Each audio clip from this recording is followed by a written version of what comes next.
ధర్మస్థలలోని నేత్రావతి నది చుట్టూ అనేక రహస్యాలు దాగి ఉన్నాయా? 20 ఏళ్లుగా అక్కడ ఏం జరుగుతోంది? విజిల్ బ్లోయర్ ఆరోపణలతో ఎన్నో అనుమానాలు రేకెత్తున్నాయి. 20 ఏళ్లుగా జరిగిన ఆగడాలపై ఇప్పుడు ధర్మస్థల్లో కొత్త చర్చలు జరుగుతున్నాయి. దేశవ్యాప్తంగా ఈ ఇష్యూ హాట్ టాపిక్గా మారిన విషయం తెలిసిందే. సో ధర్మస్థల ఎపిసోడ్లోకి ఇప్పుడు national human rights commission entry ఇచ్చింది. బెల్తంగడిలోని సిట్ ఆఫీస్కు ఎన్హెచ్ఆర్సీ అధికారులు వెళ్తున్నారు. దర్యాప్తు తీరు, విజిల్ బ్లోయర్ భద్రతను లోతుగా పరిశీలించబోతోంది ఎన్హెచ్ఆర్సీ. గత 20 ఏళ్లలో ధర్మస్థలలో తప్పిపోయిన మహిళలు, బాలికల జాబితాను జాతీయ మానవ హక్కుల కమిషన్ విచారించబోతోంది. ఈ లిస్టు లభిస్తే దర్యాప్తులో కీలక పురోగతి సాధించే అవకాశాలు కనిపిస్తున్నాయి.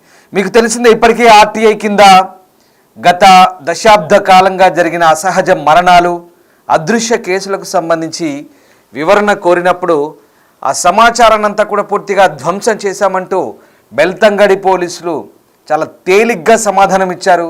పూర్తిగా ఎలాంటి సమాచారం లేకుండా ఆర్టీఐ దరఖాస్తుదారునికి రిప్లై ఇచ్చిన పరిస్థితి. దీంతో అది దేశవ్యాప్తంగా చర్చనీయాంశంగా మారిన పరిస్థితి. నిజంగా ధర్మస్థలలో అసలు ఏం జరిగింది? ఫిర్యాదుదారుడు అలాగే సాక్షి అయినటువంటి ఆ మాజీ పారిశుద్ధ్య కార్మికుడు చెప్పిన అంశాలన్నీ నిజమేనా అనే అనుమానాలు, సందేహాలు కూడా మళ్ళీ బలపడ్డ పరిస్థితి. అసలు ఈ దశాబ్దాల కాలంగా జరిగిన మిస్సింగ్ కేసులు కానీ, అలాగే ఈ హత్యలు కానీ, అసహజ మరణాలు కానీ, వాటికి సంబంధించిన వివరాలు ఎందుకు ఉండవు? ఎక్కడైనా ఒకవేళ వాటిని తొలగించాలనుకుంటే కనుక బ్యాకప్ చేస్తారు, డిజిటలైజ్ చేస్తారు. పోనీ ఫైల్స్ తుప్పు పట్టిపోతున్నాయంటే కనుక డిజిటలైజ్ చేస్తారు, లేదా సిస్టంలో బ్యాకప్ చేస్తారు. ఖచ్చితంగా వాటికి ఒక డూప్లికేట్ కాపీని తయారు చేసి పెడతారు. మరి బెల్తంగడి పోలీసులు ఎందుకు ఆ పని చేయలేదు? ఎందుకంత నిర్లక్ష్యంగా ఉన్నారు? వందలాది మంది మిస్ అయిన కేసులకు సంబంధించి, అసహజ మరణాలకు సంబంధించి ఉద్దేశపూర్వకంగానే ఆ జాబితాని పూర్తిగా నిర్వీర్యం. అది గతంలో జరిగిందా, లేక ఈ ఆరోపణలు దేశవ్యాప్తంగా చర్చనీయాంశంగా మారిన నేపథ్యంలో నిన్న మొన్న జరిగిందా? ఏం జరిగింది? రైట్, ఇదంతా ఓకే. ఇప్పుడు national human rights commission entry ఇవ్వబోతోంది. ఎస్, మీరు వింటుంది నిజమే. బ్రేకింగ్ న్యూస్ చూస్తున్నాము బిగ్ టీవీ స్క్రీన్ పైన. నేషనల్ హ్యూమన్ రైట్స్ కమిషన్ ఇప్పుడు తాజాగా ఈ ఇష్యూలోకి ఎంటర్ కాబోతుంది. ప్రధానంగా మహిళలు, బాలికల జాబితాను ఎన్హెచ్ఆర్సీ కోరబోతోంది. ఎన్హెచ్ఆర్సీ కనుక ఎంట్రీ ఇస్తే ఖచ్చితంగా ఇక అక్కడ ఉన్నటువంటి అధికార యంత్రాంగం అంతా పరుగులు పెట్టాల్సిందే. దాంతోపాటు కర్ణాటక ప్రభుత్వం కూడా ఖచ్చితంగా స్పందించాల్సిన పరిస్థితి కనబడుతుంది. అంటే దశాబ్దాల కాలంగా జరిగిన ఈ అరాచకాలు ఏదైతే ఉన్నాయో, అంటే ఇవి ఆరోపణలుగానే ప్రస్తుతం మనం పరిగణిస్తున్నాం. ఈ ఆరోపణలకు సరైన ఆధారాలు ఉన్నాయా లేవా? నిజంగా మహిళలు, బాలికలకు సంబంధించిన జాబితా ఎక్కడికి పోయినారు? ఆ మిస్సింగ్ జాబితా ఏంది?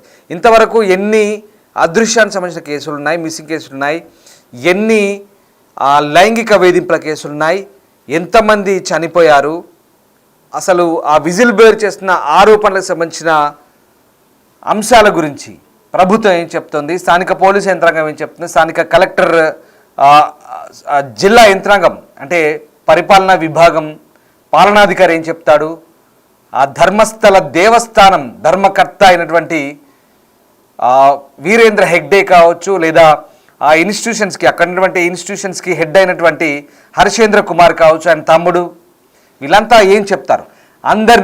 అందరికి సంబంధించిన జాబితా చిట్టా అడగబోతుంది. తొలుత సిట్ ఆఫీస్కి వెళ్ళబోతున్నారు. సిట్ ఆఫీస్లో ఈ జాబితా మొత్తం తెప్పిస్తారు. అవసరమైతే ధర్మాధికారిని కూడా పిలిచి విచారించే అవకాశం కూడా ఉండే ఛాన్సెస్ ఉన్నాయి. ఖచ్చితంగా ఎన్హెచ్ఆర్సీ ఈ విషయంలో ఎట్టి పరిస్థితుల్లో చాలా ఖచ్చితంగా వివరించే అవకాశం కనిపిస్తుంది. రైట్, మొత్తం మీద 20 ఏళ్లలో ఏం జరిగింది? అసలు 20 ఏళ్లలో ఏం జరిగింది? ఈ అంశంలో ప్రస్తుతం ఇదే సస్పెన్స్ కొనసాగుతుంది. ధర్మస్థల్లో జరిగిన నేత్రావతి తీరం ఒడ్డున జరిగిన ఈ సామూహిక ఖననాల ప్రక్రియకు సంబంధించి విజిల్ బ్లోయర్ చేస్తున్న ఆరోపణలో అసలు వాస్తవం ఏంటో కూడా ఎన్హెచ్ఆర్సీ నిగ్గు తేల్చబోతుంది. అసలు అక్కడ ఏముందో ఎవరికీ అంతుపట్టడం లేదు.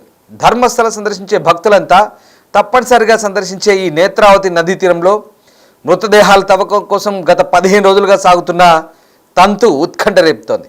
వానకాలంలో గలగల పారే ఒడ్డున నది ఒడ్డున ఇప్పుడు నివురు కప్పిన నిప్పులా పరిస్థితి ఉందంటే ఎందుకు ఈ పరిస్థితి అనేది ఒక్కసారి దేశమంతా కూడా చర్చ జరుగుతుంది. ఎందుకంటే ప్రత్యేక దర్యాప్తు బృందం ప్రస్తుతం అక్కడ ఇప్పటికే శోధిస్తోంది. అయినా ఎట్లాంటి ఫలితం లేదు. 6-10 స్థానాల్లో మాత్రమే కొన్ని ఎముకలు, ఒక అస్థిపంజరం దొరికినట్టుగా చెప్పారు. ఆ తర్వాత మళ్ళీ తవ్వకాలు కొనసాగించారు. అదనంగా బిజిల్ బేర్ చెప్పిన స్థలాల కంటే ఇంకా అదనంగా మరిన్ని స్థలాల్లో కూడా తవ్వకాలు చేశారు. అయినప్పటికీ కూడా పెద్దగా పురోగతి లేదు. జీపీఆర్ వాడమన్నారు, కానీ జీపీఆర్ కూడా ఎక్కడ వాడలేదు. సో ఉన్నట్టుండి అక్కడి నుంచి బాహుబలి బెట్ట ఆ ప్రాంతంలో కూడా తాను పాతి పెట్టానని చెప్పాడు. సో బాహుబలి బెట్ట ప్రాంతంలో కూడా తవ్వకాలు జరిపారు. అక్కడ ఎలాంటి ఆనవాళ్ళు లేవు.